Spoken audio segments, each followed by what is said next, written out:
Alors je lui ai dit, pourquoi papa? Je lui ai parlé de tout ce que je savais, de tout ce que j'avais compris. Il m'a dit que il fallait qu'on le fasse, que c'était pour notre bien. Il m'a donné tout un tas de raisons. Mais la raison qui m'a marqué le plus, c'est le fait qu'il me dise que si je ne suis pas excisée, tous les enfants que je mettrai au monde mourront. Parce que pour lui, selon ce que lui il avait appris, me disait-il, le clitoris ne doit jamais toucher la tête de l'enfant. Si le clitoris touche la tête de l'enfant, l'enfant mourra. C'est pourquoi, pour nous protéger, il nous a toutes fait exciser. Je lui ai demandé alors pourquoi il fait semblant d'aider les gens. Il a baissé la tête.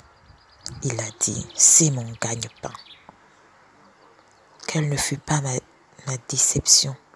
J'avais compris en fait. Mon père était complice. Il faisait semblant d'aider ces femmes venaient se cacher sur lui. Et lui, en amont, il les convainquait de faire exciser leurs enfants avec des raisons qui n'avaient ni queue ni tête. Je n'ai pas supporté. Je me suis dit que je devais le dénoncer. Je pense qu'il avait compris. Alors un soir, il nous a toutes fait asseoir avec ma mère et mes sœurs. Mon père, cet héros, ce faussaire, il nous a encore eu ce soir-là. Il s'est mis à pleurer. Il a dit qu'il regrettait que s'il avait su, il ne l'aurait pas fait. C'était une ruse parce qu'il avait compris que je voulais en parler à tout le monde, à tous ceux qui voulaient me prêter une oreille attentive. J'étais prête à tout leur dire. Alors il s'est excusé. Mais le mal était fait. Parce que voyez-vous, ma première sœur, la plus grande, celle qui avait été excisée, on lui avait tout enlevé. On lui avait enlevé les petites lèvres. On lui avait enlevé les grosses lèvres. On lui a enlevé le clitoris. Du coup, en réalité, elle avait été mutilée. Nous, aujourd'hui, je peux dire qu'on avait été épargnés. Mais elle avait tout subi. C'était comme une forme d'expérience morbide. À l'heure où je vous parle, ma sœur n'est plus de ce monde. Parce qu'à un moment donné, elle a voulu se marier.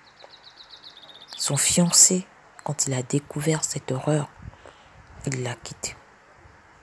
Elle a compris en fait qu'elle ne vivra jamais heureuse. Elle ne pourra jamais montrer ses parties génitales à qui que ce soit. Mais revenons à ce soir-là avant tout. Ce soir-là, mon père s'est excusé.